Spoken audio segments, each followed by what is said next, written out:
Halo, selamat datang di Kava Ministry. Puji nama Tuhan kalau hari ini Kava Ministry bisa ada bersama-sama dengan kita semua hanya karena anugerahnya. Saya berharap kita semua ada dalam keadaan sehat, penuh sukacita dan senantiasa bersyukur. Oke, dengan tidak berlama-lama kita akan mulai topik bahasan kita di NPD seri yang ketiga ini. Saya mendapatkan pesan Tuhan untuk membahas tentang faktor resiko seseorang dapat mengalami gangguan kepribadian narsistik yang berhubungan dengan orang tua. Tadi kan kita sudah bahas bahwa gangguan kepribadian itu terjadi gabungan dari faktor genetik juga lingkungan di mana dia dibesarkan. Bisa orang tua yang mengalami NPD atau orang tua yang mengalami mental emotional abuse karena hidup dengan seseorang yang mempunyai gangguan kepribadian narsistik. Jadi kita akan melihatnya karena di dalam pengalaman konseling saya temukan orang-orang yang mengalami abuse-nya dulu ya. Orang-orang yang mengalami abuse karena hidup mungkin dengan suami yang mempunyai gangguan kepribadian narsistik. Waktu ditarik garis ke belakang, kita melihat orang tuanya pun memiliki pola yang sama. Bahkan seseorang yang memiliki gangguan kepribadian narsistik, kalau kita tarik ke belakang juga mereka punya hubungan dengan kondisi yang sama. Jadi kadang-kadang mereka baru menyadari waktu mereka masuk di dalam pernikahan, mereka bertemu lagi dengan pola yang sama, seperti ada siklus yang berulang. Dan untuk itu Kava Ministry akan membahas tentang faktor resiko ini. Jadi sekarang kita mau melihat tentang narcissistic parent atau orang tua yang mengalami gangguan kepribadian narsistik. Jadi saat kita melihat faktor resiko dari segi orang tua. Jadi kalau kita punya orang tua, salah satunya NPD, biasanya dia akan meremehkan anak-anaknya, kemudian akan mengejek, membuat anaknya hidup dalam rasa takut dan rasa malu. Jadi dia sering sekali mengancam dan mempermalukan anak-anaknya. Dan biasanya kalau orang tuanya itu seorang bapak, maka yang mengalami abuse atau kekerasan dari NPD ini adalah anak laki-laki. Di dalam satu keluarga pun seorang bapak yang NPD tidak mau posisinya tergoyahkan dengan keberadaan anak-anaknya. Jadi dia tetap merasa bahwa dia harus yang nomor satu di dalam keluarganya. Makanya biasanya yang dilakukan abuse oleh narcissistic father adalah anak-anak laki-lakinya.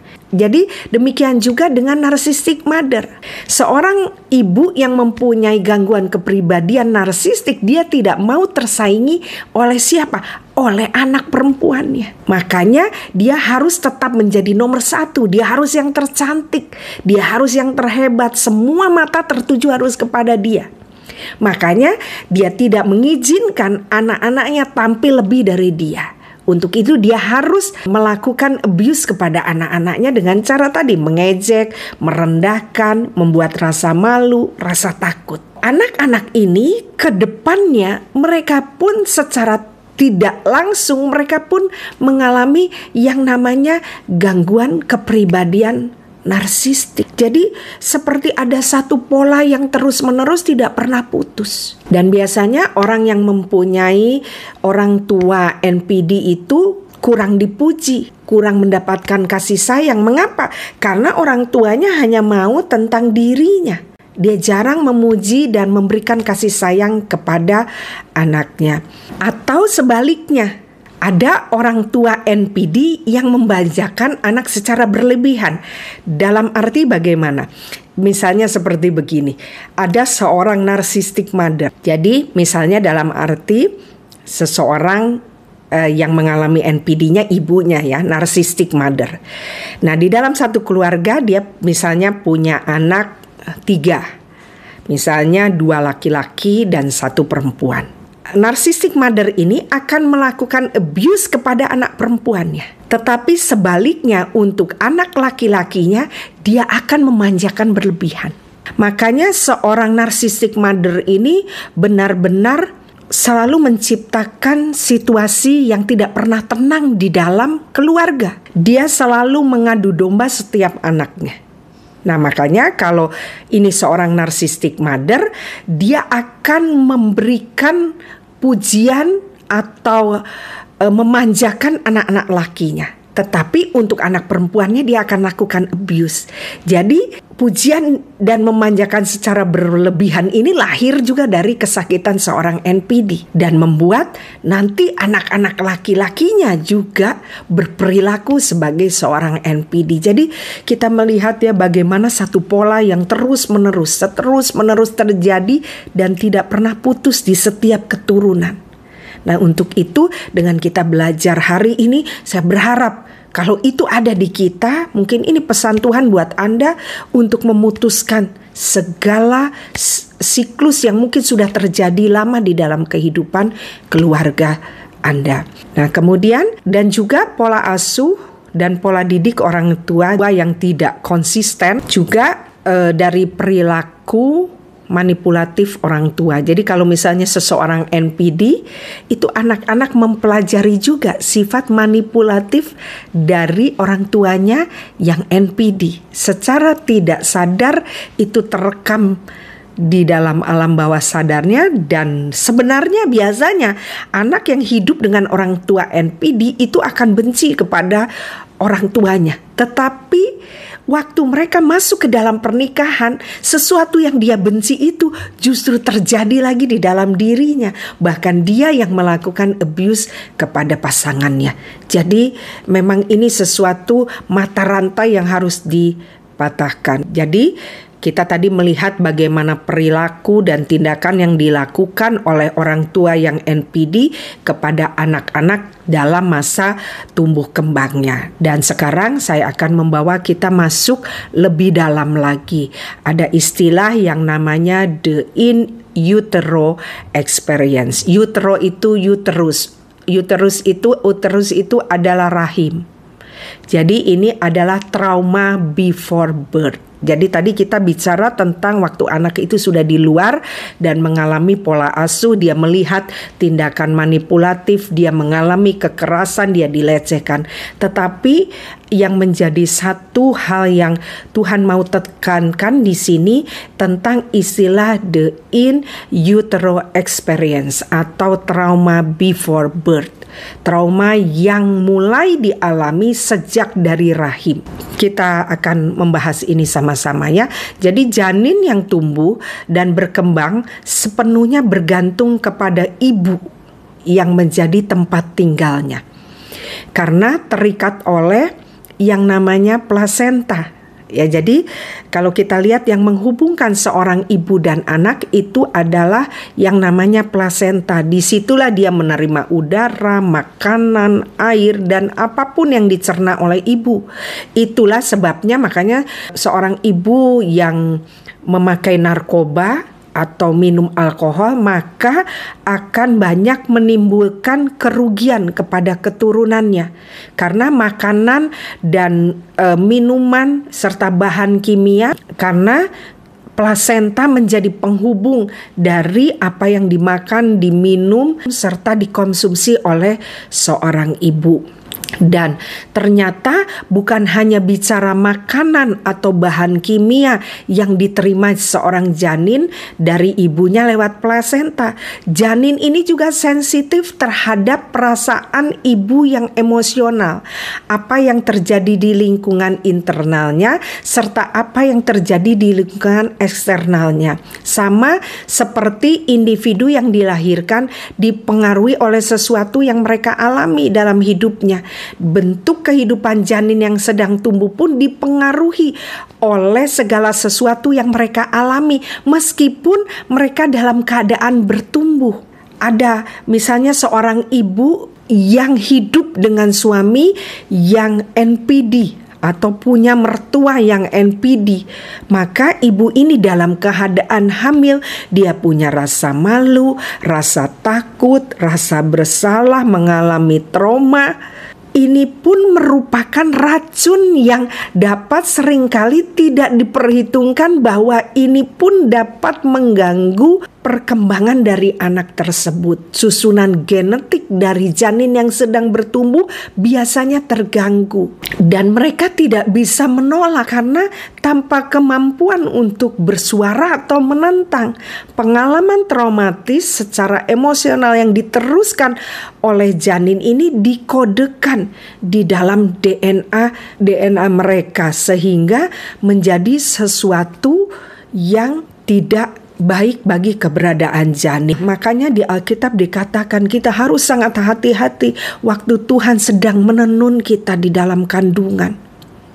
Bukan hanya bicara tentang makan, minum, atau bahan kimia saja, tetapi secara emosional itu juga ditransferkan kepada janin yang ada di kandungan kita. Jadi mereka pun menyerap memori ini, rasa takut, rasa bersalah, kemudian pengalaman-pengalaman traumatis, stres yang dialami ibu saat hamil dapat berdampak signifikan terhadap perkembangan janin. Penelitian menunjukkan bahwa stres yang dialami ibu dapat melewati plasenta. Jadi bukan hanya tadi makanan minuman, plasenta ini juga membawa faktor-faktor yang mempengaruhi mental dari janin. Dampak utama dari stres ibu terhadap janin yaitu melalui apa? Melalui perubahan kadar hormon dari ibu. Saat seorang ibu mengalami stres, maka tubuhnya akan mengeluarkan hormon-hormon stres seperti kortisol, adrenalin, dan sebagainya. Hormon-hormon ini dapat melewati plasenta dan mempengaruhi perkembangan janin sehingga berpotensi menyebabkan perubahan pada perkembangan otak dan perilaku janin. Mekanisme yang mendasari efek ini belum sepenuhnya dipahami, namun diperkirakan bahwa peradangan yang disebabkan oleh stres dan perubahan fungsi plasenta mungkin berperan atas apa yang kita bahas tadi. Selain itu, stres ibu dalam kehamilan juga dapat berjangka panjang pada kesehatan fisik dan mental anak. Penelitian telah menunjukkan bahwa anak-anak yang ibunya mengalami stres yang tinggi selama kehamilan beresiko lebih tinggi mengalami masalah perilaku, defisit kognitif, dan gangguan mood di kemudian harinya. Banyak anak-anak yang dilahirkan mengalami yang namanya ADHD. Itu juga karena salah satu waktu di masa kehamilannya seorang anak dalam mengalami perkembangannya, dia mengalami hal-hal tersebut di atas. Jadi bagi seorang anak yang lahir dari ibu yang mengalami trauma dalam kandungan, menganggap trauma pada sistem sarafnya dapat bermanifestasi dengan berbagai cara. Dan janin yang terpapar stres ini kemungkinan ke depannya mereka akan mengalami gangguan kecemasan, depresi, kondisi kesehatan mental di kemudian harinya. Banyak kan orang-orang sekarang mengatakan, kenapa ya anak saya mengalami depresi, kenapa anak saya mengalami ADHD? Karena sebenarnya proses itu bisa saja bukan terjadi waktu anak itu sudah lahir, tetapi waktu di dalam kandungan mereka sudah mengalami yang namanya stres. Anak-anak yang mengalami trauma pada rahim, pada sistem sarafnya, mereka juga mengalami kesulitan dengan keterikatan dan hubungan. Jadi kita pahami tadi ada gangguan kepribadian paranoid, kemudian skisotipal, skizoid, itu orang-orang yang sulit dalam berhubungan. Itu biasanya juga kemungkinan bisa dialami bukan waktu anak itu sesudah lahir, tapi waktu dia sedang dari kandungan. Jadi mereka ini sulit untuk percaya atas ikatan yang aman. Jadi mereka ini nanti sulit untuk mempunyai teman, bahkan mungkin bicara tentang kedepannya tidak mau menikah karena mereka merasa sulit untuk percaya dan membangun ikatan hubungan dengan orang lain. Nah, tadi kita membahas seorang ibu yang mempunyai pasangan, suaminya mungkin seorang NPD. Tetapi bagaimana dengan seorang ibu yang dianya adalah NPD, narcissistic mother? Nah, seorang narcissistic mother itu biasanya menganggap anak adalah beban. Karena ingat, narsistik itu selalu hanya berpikir tentang dirinya. Jadi kalau dia sampai hamil, biasanya itu merupakan beban yang berat buat dirinya. Makanya biasanya mereka tidak mau merawat. Mereka sebenarnya punya anak hanya dengan tujuan. Jadi anak dipakai untuk sebagai alat untuk dia mendapatkan apa yang diinginkannya. Banyak saya temukan di pengalaman konseling saya, sebenarnya anak ini hanya dipakai nantinya untuk mengikat atau memperalat suaminya. Jadi membuat suaminya terikat karena adanya anak ini. Bahkan anak ini dipakai sebagai alat ancaman untuk mengancam suaminya. Jadi di sini sebenarnya waktu seorang narcissistic mother sedang hamil, sebenarnya buat dia itu adalah sesuatu yang berat, sesuatu yang beban buat dia. Makanya dia sering mengabaikan anak-anaknya. Jadi begitu lahir dia pun kadang tidak memegangnya, dia berikan kepada para pengasuhnya.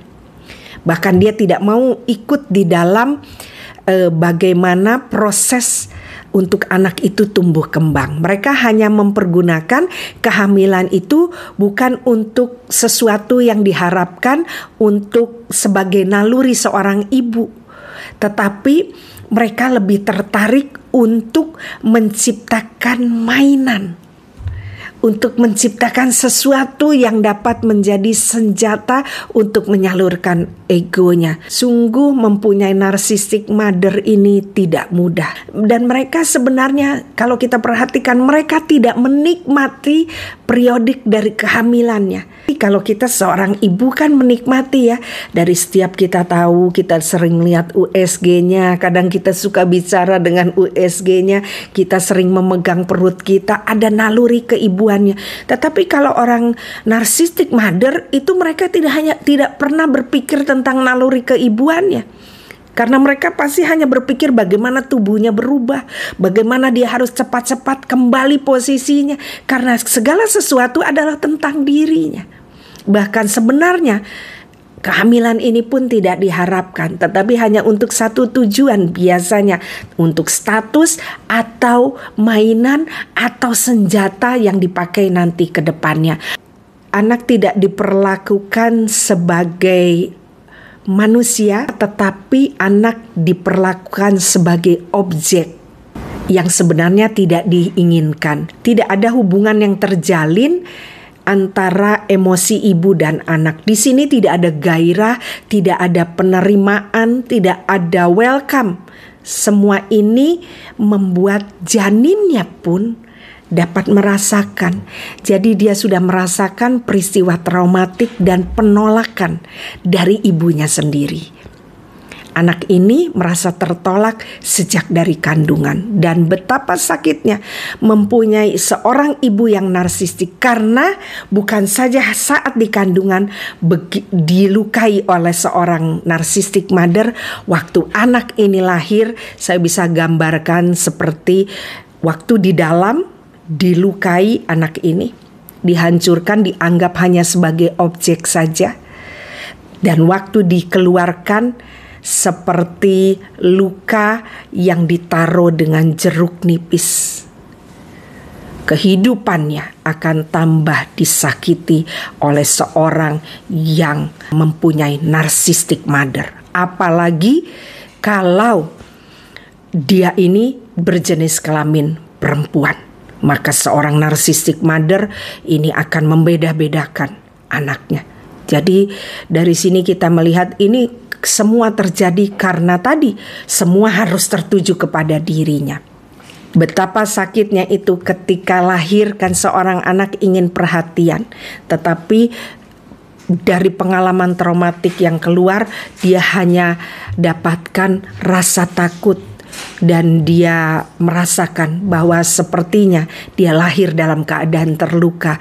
Dan untuk kehidupan selanjutnya sebenarnya luka itu akan semakin besar waktu dia hidup dengan seorang narcissistic mother.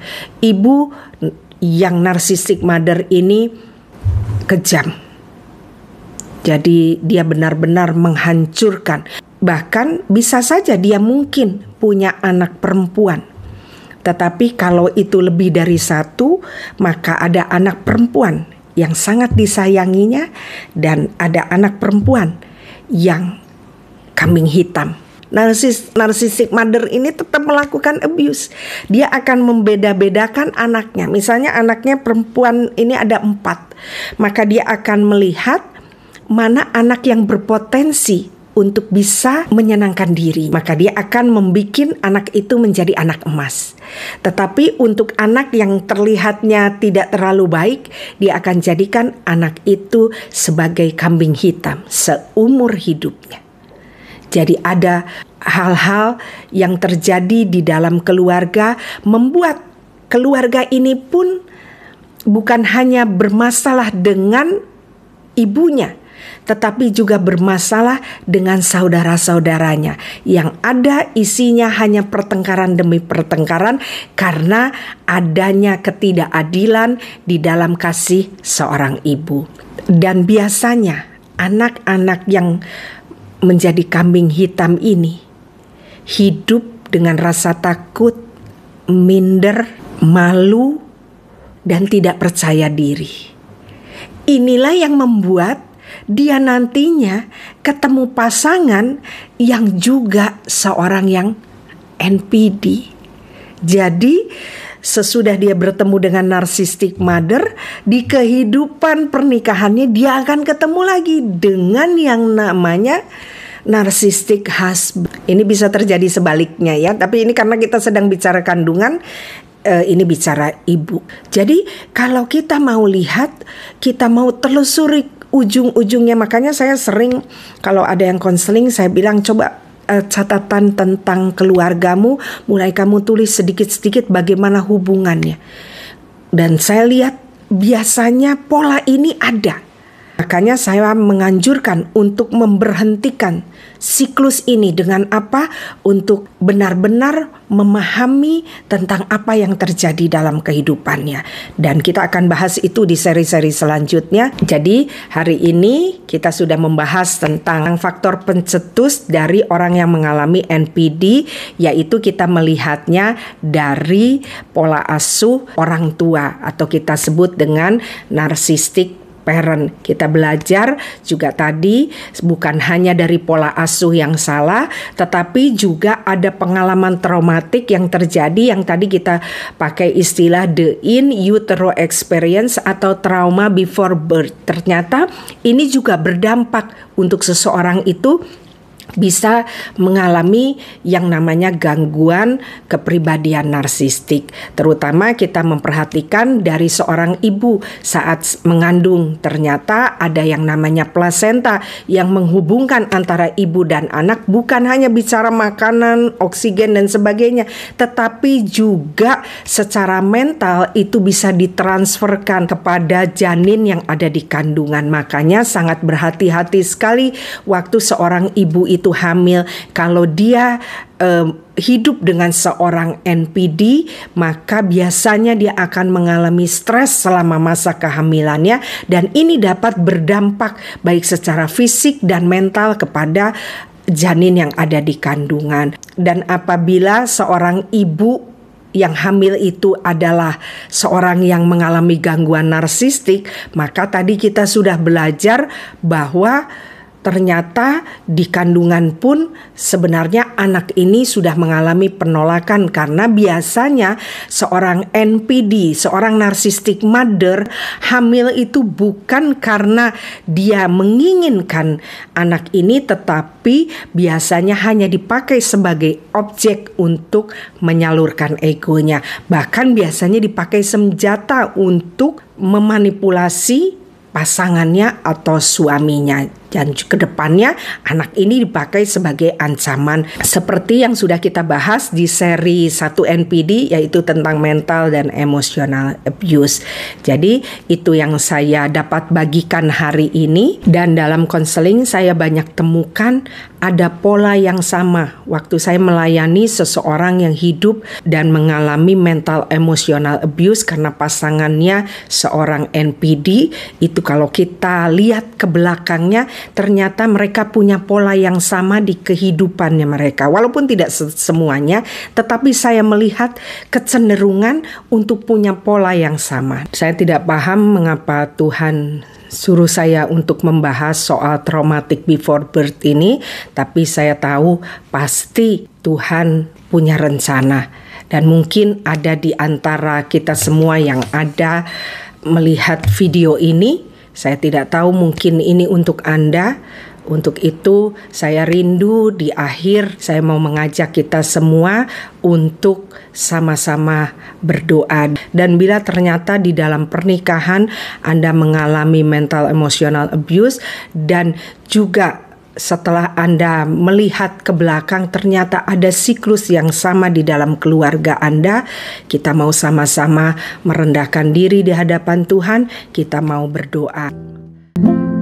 Kita mau meresponi pesan Tuhan hari ini untuk kita semua, untuk membahas tentang pengalaman traumatik yang terjadi di dalam kandungan. Saya percaya pasti Tuhan punya rencana atas semuanya ini. Kita mau sama-sama tundukkan kepala kita.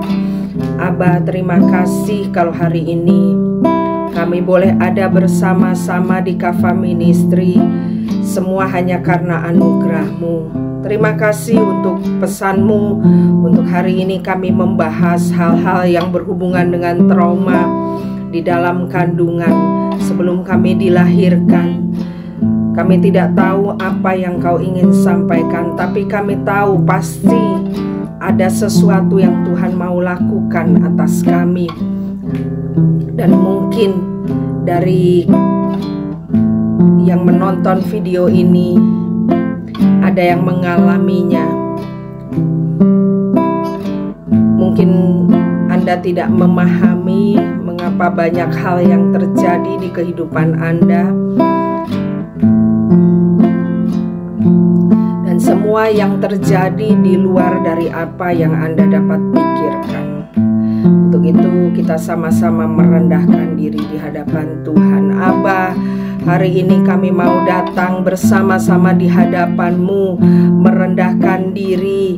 Kami mau lebih lagi masuk dalam hadirat-Mu untuk kami dapat dipulihkan, kami dapat diperbaharui. Dan mungkin tiap luka yang terjadi, mungkin selama waktu kami ada di dalam kandungan, atau mungkin waktu kami hidup dengan pola asuh dengan orang tua yang punya gangguan kepribadian narsistik, atau orang tua kami hidup dengan orang yang NPD sehingga mengalami mental emotional abuse. Hari ini kami tahu Tuhan mau membalut luka hati kami. Untuk itu kami mau datang kepadamu lebih lagi Tuhan. Terima kasih, pulihkan keadaan kami. Kita naikkan satu pujian. Bagaikan tanah kering yang merindukan air,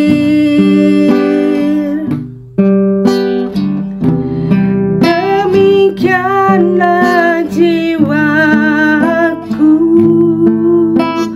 haus akan Engkau. Ku rindu selalu hadir-Mu di hidupku, memulihkan jiwaku, hapuskan air mataku. Sama-sama katakan, mengalirlah kuasa Roh Kudus, mengalirlah di tempat ini, mengalirlah, oh Roh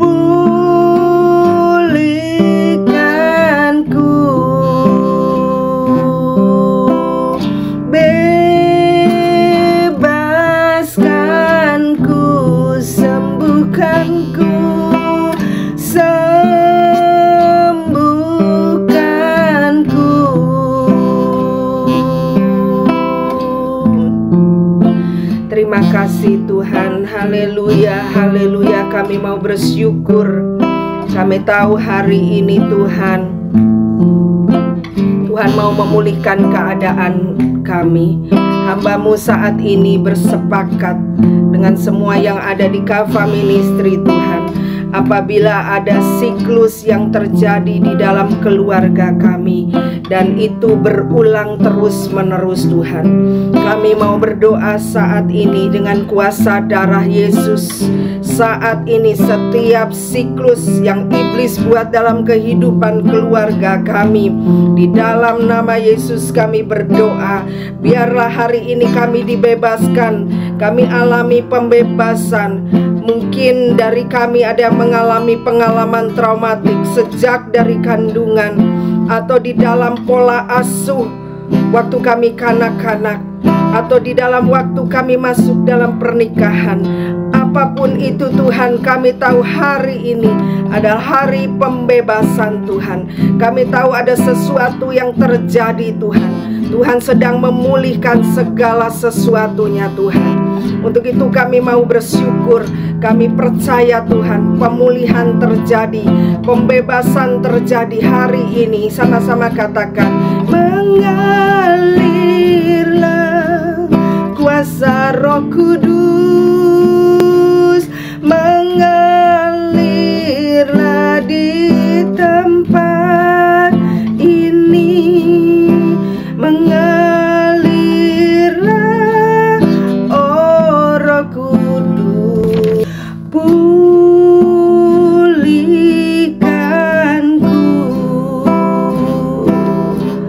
mengalirlah oh Roh Kudus, pulihkanku.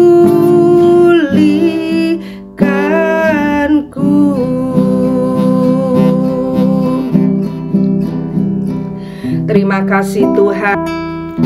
Kami tahu hari ini adalah hari pemulihan, di mana tangan Tuhan sendiri yang menjamah kami. Kami percaya segala luka yang ada di dalam hati kami, apapun penyebabnya, Tuhan sudah membalutnya. Dan hari ini kami menjadi satu pribadi yang baru.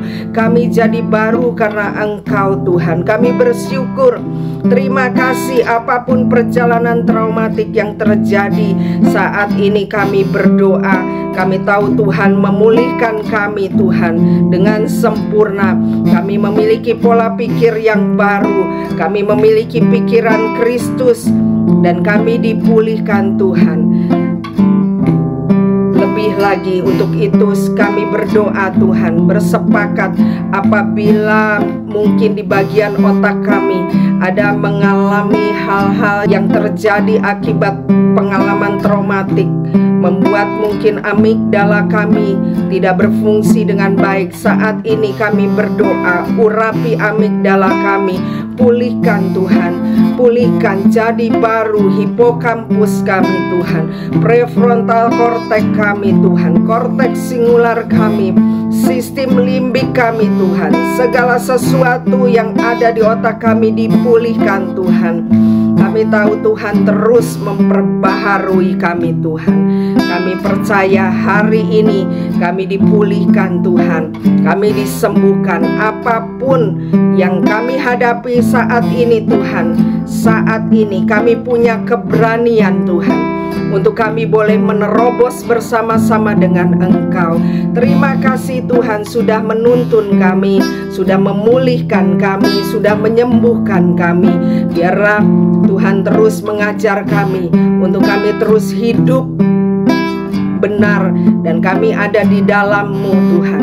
Terus kami menjadi satu dengan Engkau Tuhan. Terima kasih. Kami mengimani hari ini, kami percaya keluarga kami dipulihkan, orang tua kami dipulihkan, keluarga besar dipulihkan, karena Tuhan sangat mengasihi keluarga kami. Kiranya Tuhan mengurapi kami dengan kekuatan baru. Kiranya Tuhan juga memberi kami anggur baru bagi keluarga kami. Sukacita surga turun atas kami, damai sejahtera yang melampaui segala akal memenuhi setiap kami Tuhan. Kami bersyukur dan kami menjadi baru karena Engkau Tuhan. Terima kasih, sungguh hati kami limpah dengan syukur. Anugerah-Mu besar dalam hidup kami. Saat ini kami percaya perlindungan Tuhan sempurna atas kami.